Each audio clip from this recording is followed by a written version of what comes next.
Hello, dear future doctors. Welcome to you at my channel Akash Med N2T. Dear students, आज का video lecture class 9th के students के लिए है and it is also equally important for class 11th student to.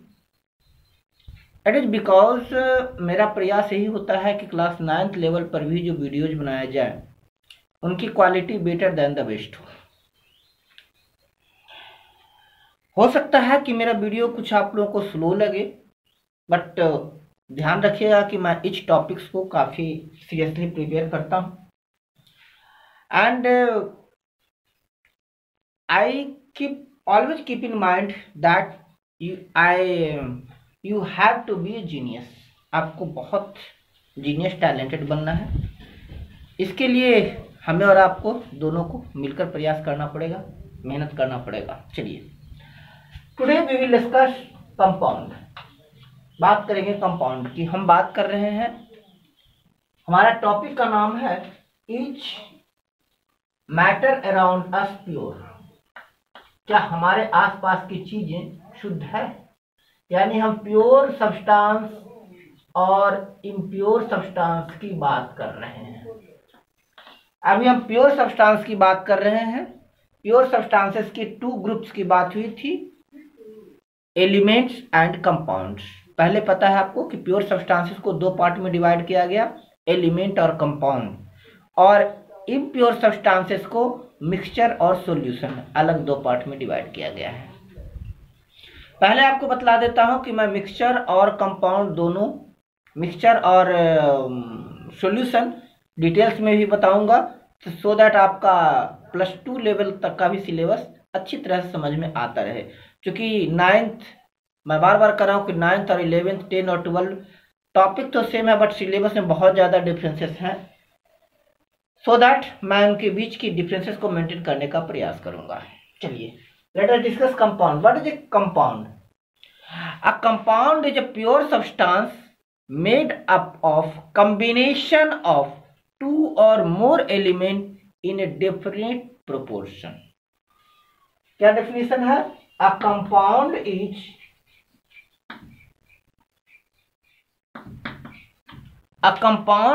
a pure substance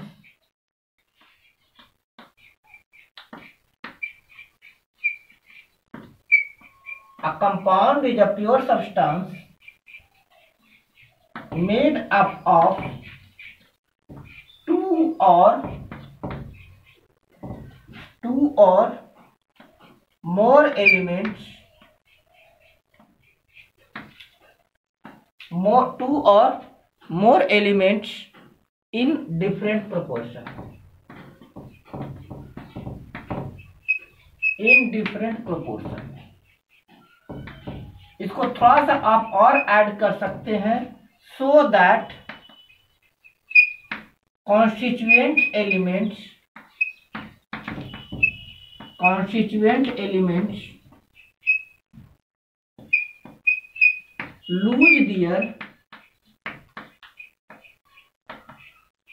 lose their basic properties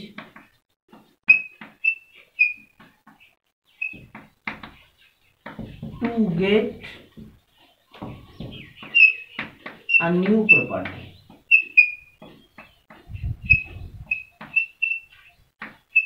ये आपके compound का complete definition है. क्या? A compound is a pure substance. A compound is a pure substance made up of 2 or more elements on definite proportion, so that constituent elements lose their basic properties to get a new property. Compound एक pure substance है. अभी समझे थे pure substance और impure substance, है ना? तो ये एक प्योर सब्सटेंस है जो 2 या 2 से अधिक एलिमेंट्स का बना होता है. कंपाउंड एक प्योर सब्सटेंस है जो 2 या 2 से अधिक एलिमेंट्स का डेफिनिट प्रोपोर्शन में, निश्चित अनुपात में मिलने से बनता है, ताकि जो कॉन्स्टिट्यूएंट एलिमेंट है अपनी बेसिक प्रॉपर्टीज को खो दे और एक नई प्रॉपर्टीज अटेन कर ले। उनके जो मौलिक गुण होते हैं कंपाउंड में, उन एलिमेंट्स का वो मौलिक गुण खो जाता है। वो फिजिकल क्वालिटी, फिजिकल प्रॉपर्टी भी खत्म हो जाता है और केमिकल प्रॉपर्टी भी लूज कर देते हैं, और ये दोनों लूज कर वे बिल्कुल एक न्यू प्रॉपर्टी अटेन कर लेते हैं।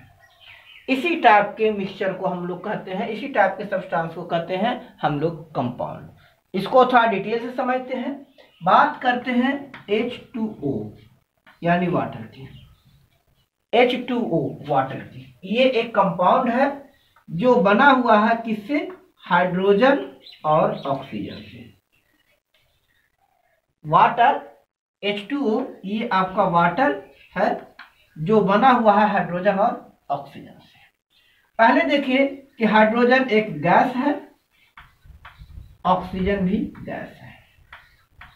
इन दोनों को मिलने से जो कंपाउंड बना ये क्या है? लिक्विड है। आपने देखा गैस, दो गैस जब कंबाइन हुआ तो अपना बेसिक प्रॉपर्टी क्या था? गैस का था। लूज करके वो क्या बना लिया? लिक्विड स्टेट में आ गया। इसी को हम लोग कहते हैं क्या? कंपाउंड। अगला एग्जांपल ले लीजिए। हम बात करते हैं शुगर की। शुगर फार्मूला होता है C12H22O11। शुगर किस किस चीज का बना हुआ है? इसका एक कंपोनेंट हो गया कार्बन, एक हो गया हाइड्रोजन, एक हो गया ऑक्सीजन। आपको पता है कार्बन भी गैस है, हाइड्रोजन भी गैस है और ऑक्सीजन भी गैस है, बट इससे जो शुगर बना है ये क्या है? सॉलिड है। बात समझ में आ रही है? कार्बन भी गैस है, हाइड्रोजन भी गैस है और ऑक्सीजन भी गैस है। इनसे बना, इनका जो प्रोडक्ट बना शुगर, वो क्या है? सॉलिड है। बेसिक प्रॉपर्टी खो दिया है ना? गैस किस में कन्वर्ट हो गया? सॉलिड में। यहां गैस किस में कन्वर्ट हो रहा है? लिक्विड में। कार्बन टेस्टलेस है, हाइड्रोजन टेस्टलेस है, ऑक्सीजन टेस्टलेस है। लेकिन शुगर कैसा होता है? स्वीट है, मीठा है ना? कार्बन, हाइड्रोजन, ऑक्सीजन तीनों टेस्टलेस है, तीनों का कोई टेस्ट नहीं होता, कोई स्वाद नहीं होता है। लेकिन इनसे जो बना ये क्या हो गया? शुगर। ये क्या हो गया? स्वीट हो गया, मीठा है। क्लियर? आगे हम कहेंगे कार्बन ब्लैक कलर का है, हाइड्रोजन और ऑक्सीजन किसी कलर का नहीं, कलरलेस है। हाइड्रोजन ऑक्सीजन आप देख सकते हैं नहीं। शुगर कैसा है? ट्रांसपेरेंट है। शुगर ट्रांसपेरेंट है। तो आप देख रहे हैं कि कार्बन, हाइड्रोजन, ऑक्सीजन तीनों ने अपनी प्रॉपर्टी खो दी। इसमें ना तो कार्बन का प्रॉपर्टी है, ना हाइड्रोजन की कोई कैरेक्टरिस्टिक है और ना ही कोई कैरेक्टरिस्टिक ऑक्सीजन की है।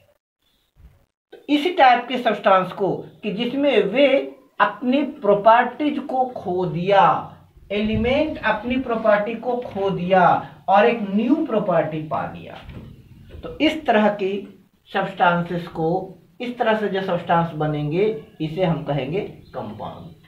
और एग्जांपल से समझे? चलिए आगे बात करते हैं। कार्बन और ऑक्सीजन यानी बना कार्बन डाइऑक्साइड। किस चीज का बना होता है? कार्बन और ऑक्सीजन, है ना? कार्बन और ऑक्सीजन। कार्बन क्या है? ब्लैक कलर का सॉलिड सब्सटेंस है। ये ब्लैक कलर का सब्सटेंस है और ये कलरलेस है। लेकिन कार्बन डाइऑक्साइड कैसा है? स्मोकी कलर का है। कार्बन डाइऑक्साइड किस कलर का होता है? स्मोकी कलर का है। ये क्या है? सॉलिड है। ऑक्सीजन क्या है? गैस है। इससे जो बना ये गैस है। तो आप यहां देख रहे हैं कि कंपाउंड में जो एलिमेंट है, कॉन्स्टिट्यूएंट एलिमेंट्स हैं, ये अपने बेसिक प्रॉपर्टी को, मौलिक गुण को खो देता है और एक नया गुण पा लेता है। अगली बात कहेंगे कि इसमें डेफिनिट प्रोपोर्शन होना आवश्यक है। अगर प्रोपोर्शन चेंज हो जाएगा तो फिर आपको वो कंपाउंड नहीं मिलेगा। जैसे इसमें बाय वॉल्यूम है, 1 पार्ट कार्बन है और 2 पार्ट ऑक्सीजन है। अगर आपने 2 पार्ट कार्बन और 1 पार्ट ऑक्सीजन ले लिया तो इससे आपको कार्बन डाइऑक्साइड प्राप्त नहीं होगा। अगर आपने 1 पार्ट कार्बन और 1 पार्ट ऑक्सीजन लिया तो भी आपको नया कंपाउंड नहीं मिलेगा। इंस्टेड आपको मिल जाएगा CO, कार्बन मोनोऑक्साइड। ये भी एक गैस है, कंपाउंड है। आपको CO2 नहीं मिला, आपको CO मिला। CO2 के लिए आपको चाहिए 1 पार्ट कार्बन 2 पार्ट ऑक्सीजन। उसी तरह से शुगर की बात करते हैं तो इसमें आपको क्या चाहिए, 12 पार्ट कार्बन चाहिए, 22 पार्ट हाइड्रोजन चाहिए और 11 पार्ट ऑक्सीजन चाहिए। जब तक ये सही रेशियो नहीं मिलेगा आपको कंपाउंड नहीं बनेगा। तो ये कंपाउंड की कुछ बेसिक कैरेक्टरिस्टिक प्रॉपर्टीज है। अब हम कंपाउंड की बेसिक कैरेक्टरिस्टिक प्रॉपर्टी की बात करेंगे कि कंपाउंड का बेसिक कैरेक्टरिस्टिक प्रॉपर्टी क्या है। What are basic characteristic properties of a compound. तो प्रॉपर्टीज ऑफ कंपाउंड की बात करेंगे। प्रॉपर्टीज ऑफ कंपाउंड, चलिए प्रॉपर्टीज ऑफ कंपाउंड में फर्स्ट प्रॉपर्टी की अगर बात करते हैं तो कहते हैं a compound can not be separated to its constituent by mechanical और फिजिकल मेथड। जो कंपाउंड है, पहला कहता है कि compound cannot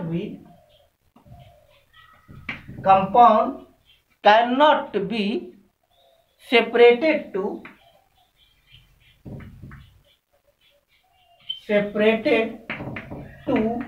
its constituent elements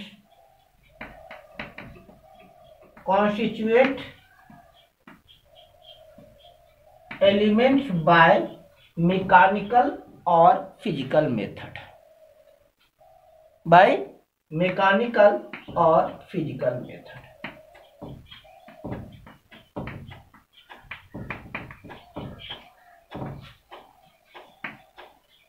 इसके लिए आपको केमिकल मेथड की आवश्यकता पड़ेगी। कहता है क्या, कंपाउंड कॉन्स्टिट्यूएंट एलिमेंट का बना होता है, उसमें 2 या 2 से अधिक एलिमेंट होगा। कंपाउंड में मोर देन 2 एलिमेंट होगा। बट आप उस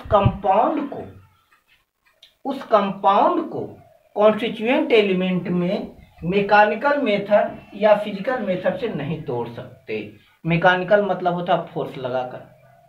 हाँ, फोर्स तो लगेगा बट वो मैकेनिकल फोर्स नहीं होकर केमिकल फोर्स होगा। मैकेनिकल फोर्स नहीं होकर केमिकल फोर्स होगा।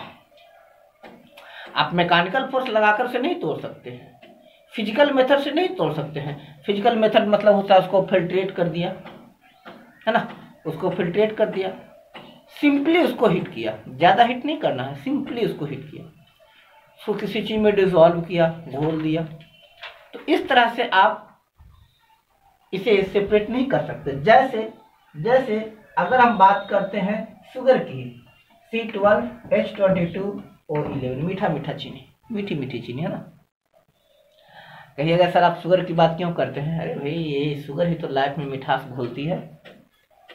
लव, अफेक्शन, ये सभी शुगर है। और बच्चों याद रखो, अपने लाइफ में लव और अफेक्शन रूपी शुगर की क्वांटिटी कम होने मत देना। हाँ, इतना ज्यादा लव और अफेक्शन रूपी शुगर भी मत डालना कि वो डायबिटीज हो जाए। इसकी प्रोपोर्शन मेंटेन रखना। लाइफ में मिठास चाहिए तो लाइफ का शुगर क्या है? Love and affection. ऐसे भी चलिए कहते हैं क्या कि शुगर ले लीजिए, आप शुगर को पानी में घोल दीजिए। क्या कार्बन हाइड्रोजन ऑक्सीजन अलग होगा? नहीं होगा, बल्कि शुगर के पार्टिकल्स वाटर के 2 मॉलिक्यूल्स के बीच ट्रैप हो जाएंगे। 2 मॉलिक्यूल वाटर के बीच जाकर फंस जाएगा, यानी वो सॉल्यूशन मीठा हो जाएगा। तो पहला है क्या कि हम इसको कार्बन हाइड्रोजन ऑक्सीजन में नहीं तोड़ सकते। शुगर को हथौड़े से चूरिए, पीस दीजिए, क्या कार्बन हाइड्रोजन ऑक्सीजन अलग होगा? नहीं होगा। जो सिंपल मॉलिक्यूल मिलेगा वो शुगर का ही मॉलिक्यूल होगा।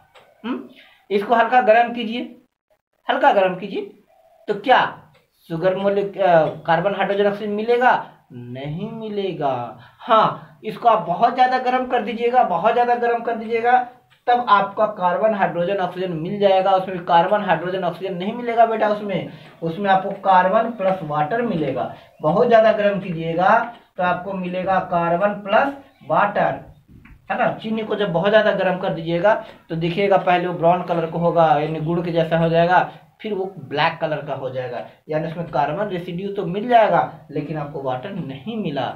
बहुत ज्यादा गर्म किए तो, चूंकि बहुत ज्यादा गर्म कीजिएगा तो वो फिर केमिकल रिएक्शन हो गया, वो एक्सोथर्मिक रिएक्शन है। आपने उसे हिट दे दिया ना, हिट दे दिया तो केमिकल रिएक्शन हो गया ना। फिर तो उसकी बात नहीं करें, फिजिकल रिएक्शन की बात करें मेथड, हम कहीं हल्का गर्म करना है, डिसॉल्व किया।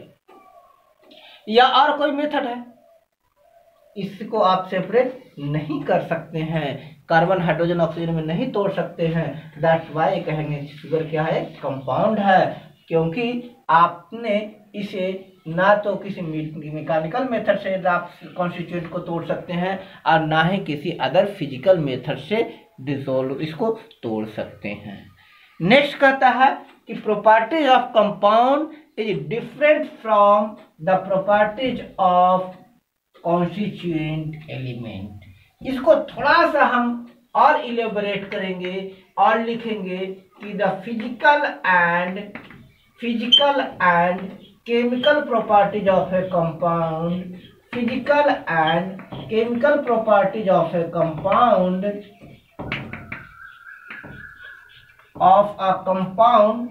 is different from its constituent elements। Compound का फिजिकल और केमिकल प्रॉपर्टीज कॉन्स्टिट्यूएंट एलिमेंट से अलग होगा। वाटर की बात करते हैं तो वाटर का फिजिकल और केमिकल प्रॉपर्टी, वाटर का फिजिकल और केमिकल दोनों प्रॉपर्टी क्या होगा? कॉन्स्टिट्यूएंट एलिमेंट से अलग होगा। कैसे? वाटर क्या है? लिक्विड स्टेट में है, जबकि हाइड्रोजन और ऑक्सीजन दोनों गैसियस स्टेट में है। वाटर कंडक्टर ऑफ इलेक्ट्रिसिटी होता है, जबकि हाइड्रोजन और ऑक्सीजन इंसुलेटर होता है। क्लियर? आप कह सकते हैं ये लिक्विड स्टेट में है ना, तो आपने देखा कि इनका जो फिजिकल और केमिकल दोनों प्रॉपर्टी है, इसमें कुछ सब्सटेंसेस डिसॉल्व होते हैं, है ना, इसमें सब्सटेंस डिसॉल्व होते हैं, ये सॉल्वेंट का काम करेगा। लेकिन क्या हाइड्रोजन और ऑक्सीजन सॉल्वेंट का काम करेगा? नहीं करेगा। दैट्स वाई कहेंगे कि जो कंपाउंड बनेगा, कंपाउंड का फिजिकल और केमिकल प्रॉपर्टी उनके कॉन्स्टिट्यूएंट एलिमेंट के फिजिकल प्रॉपर्टी से अलग होगा। आगे कह रहा है क्या कि जब भी कोई कंपाउंड बनेगा बेटा, तो उसमें एनर्जी चेंज होगा। मींस कंपाउंड बनने के दौरान या तो एनर्जी एब्जॉर्ब होगा या एनर्जी रिलीज होगा। दूसरे शब्दों में कहेंगे, जब कंपाउंड बनेगा तो उसमें इलेक्ट्रॉन रीअरेंजमेंट होगा। याद रखिएगा क्या? चलिए थर्ड की बात करते हैं। Energy change take place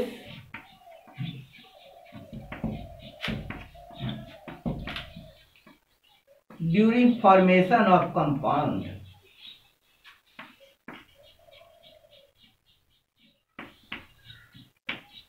formation of compound, जब भी कोई कंपाउंड बनेगा तो इसमें एनर्जी चेंज होगा। या तो एनर्जी यानी हीट एनर्जी है, केमिकल एनर्जी है, या कोई और एनर्जी है, एनर्जी या तो रिलीज होगा या फिर एनर्जी एब्जॉर्ब होगा, तभी वो कंपाउंड बनेगा। क्यों? It is because formation of compound is nothing but rearrangement of electrons of constituent element. Compound बनने के दौरान कॉन्स्टिट्यूएंट एलिमेंट्स के इलेक्ट्रॉन का रीअरेंजमेंट होता है। तो फोर्थ प्रॉपर्टी लिख लीजिए कि the rearrangement of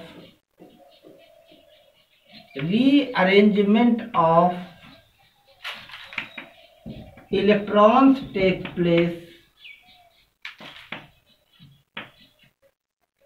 place during formation of compound. Compound बनने के दौरान एनर्जी चेंज होता है। कंपाउंड बनने के दौरान एनर्जी चेंज होता है। कंपाउंड बनने के दौरान इलेक्ट्रॉन का रीअरेंजमेंट होता है, मीन्स एक एलिमेंट का इलेक्ट्रॉन दूसरे एलिमेंट पर ट्रांसफर होता है। इसमें एक इलेक्ट्रॉन लूज करेगा तो दूसरा इलेक्ट्रॉन गेन करेगा। इसे हम आगे के टॉपिक्स में पढ़ेंगे और फिर हम कंपाउंड को समझने का प्रयास करेंगे। कोवैलेंट कंपाउंड क्या होता है, आयोनिक कंपाउंड क्या होता है। तो सबसे पहले थोड़ा सा ब्रीफली हम समझ ले कि वह कंपाउंड जिसमें एक एलिमेंट का इलेक्ट्रॉन दूसरे इलेक्ट्रॉन पर चला जाएगा आयोनिक कंपाउंड कहलाएगा, और वह कंपाउंड जिसमें दो एलिमेंट आपस में इलेक्ट्रॉन को शेयर करेगा कोवैलेंट कंपाउंड कहलाएगा। क्लियर? ये बेसिक प्रॉपर्टी की बात हो गई। अब हम क्लासिफिकेशन ऑफ कंपाउंड की बात करते हैं। कंपाउंड की क्लासिफिकेशन, किसी से पूछिए कंपाउंड कितने प्रकार के होते हैं तो संभवतः वो नहीं बता पाएंगे। क्लासिफिकेशन ऑफ कंपाउंड, चूंकि you are a genius and believe you are with the genius, you are a genius and you are with the genius। क्योंकि मैं तो मानता हूं भाई कि जितनी नॉलेज हमें है उससे अधिक आपको नॉलेज है।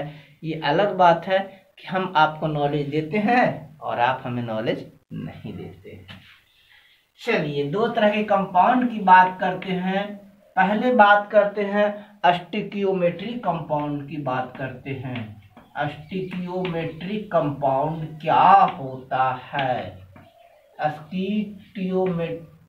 स्टिकियोमेट्रिक कंपाउंड क्या होता है? कंपाउंड को दो वर्गों में बांटा गया है, stoichiometric compound and non stoichiometric compound. Stoichiometric compound का डेफिनेशन है a chemical compound, a chemical compound, या सीधा कहिए a compound, ये केमिकल लिखने की आवश्यकता नहीं है। a compound, ये थोड़ा सा लैंग्वेज के लिए, a compound that obeys the basic laws of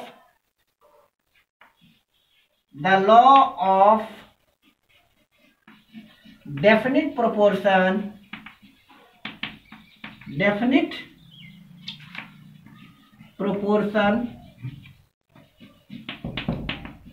the law of constant composition, the law of definite proportion, the law of constant composition and the law of conservation of mass. तीनों law को follow करता है। The law of conservation of mass,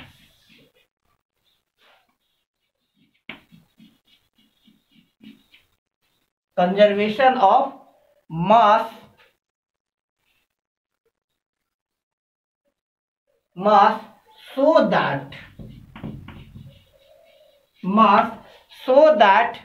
so that a chemical compound always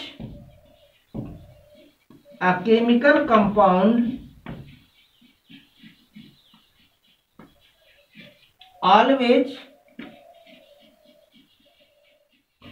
a chemical compound always have exactly same proportion of constituent element, have exactly same proportion of constituent element, proportion of constituent elements, इसे हम कहते हैं stoichiometric compound. More than 90% of compound,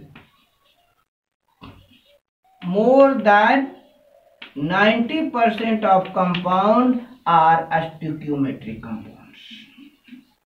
जितने भी आप compound की बात करेंगे उसमें अधिकांश स्टोइकियोमेट्रिक कंपाउंड ही होंगे.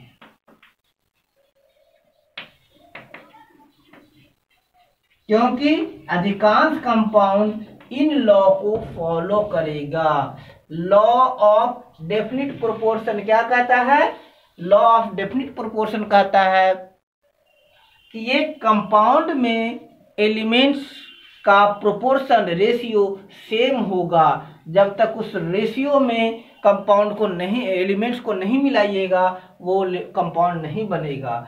लॉ ऑफ कांस्टेंट कंपोजिशन कहता है कि वो कंपाउंड आप चाहे किसी भी सोर्स से लाइए, उस कंपाउंड में एलिमेंट्स का रेशियो फिक्स होगा, सेम होगा. Law of conservation of mass कहता है कि कंपाउंड बनने के दौरान या अगर वो कंपाउंड टूटेगा भी, डिकम्पोज कीजिएगा तो हर एलिमेंट्स का मास एग्जैक्टली सेम होगा. तो कहता है कि वह कंपाउंड जो सारे लॉज को फॉलो करता है क्या कहलाता है?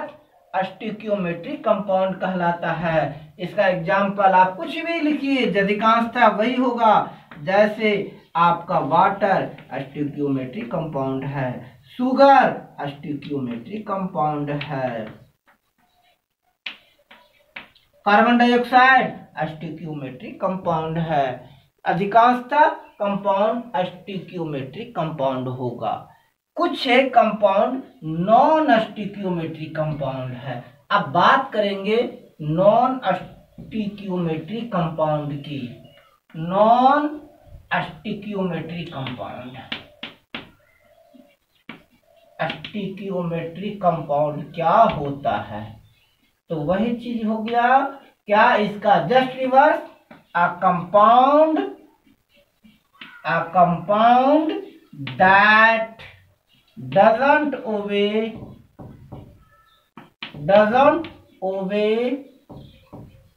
the law of constant composition,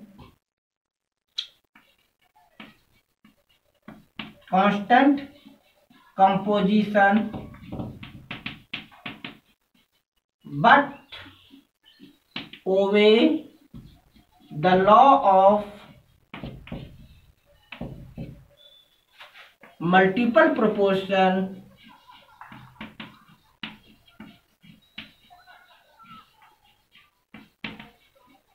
and the law of conservation of mass.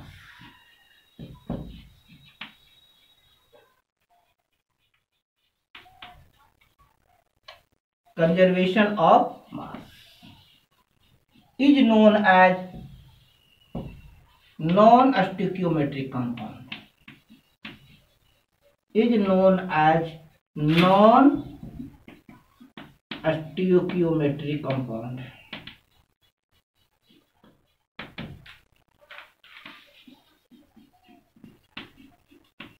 Non-stoichiometric compounds. इसकी हम बात करते हैं कि sulphide and oxide of transition metals have non stoichiometric compound.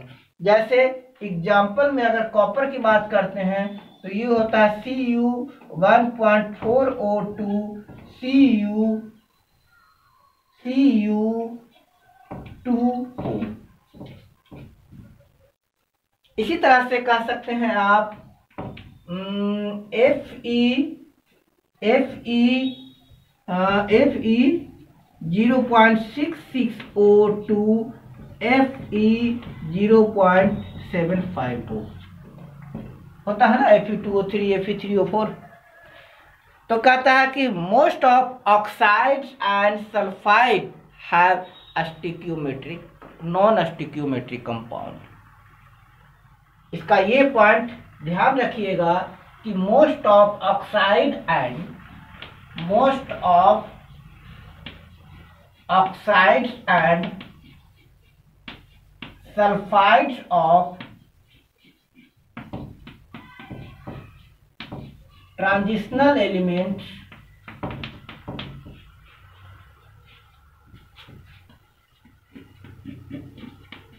have non-stoichiometric compound।